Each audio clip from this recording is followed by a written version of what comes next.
படைத்தான் இறைவன் உனையே, மலைத்தான் உடனே அவனே.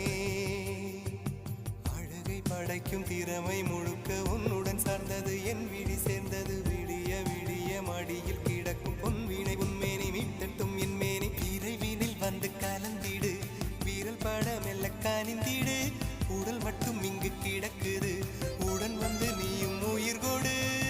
பல்லவன் சிற்பிகள் அன்று பண்ணிய சிற்பத்தில் ஒன்று, பெண்ணென வந்தது இன்று சிலையே. பல்லவன் சிற்பிகள் அன்று பண்ணிய சிற்பத்தில் ஒன்று, பெண்ணே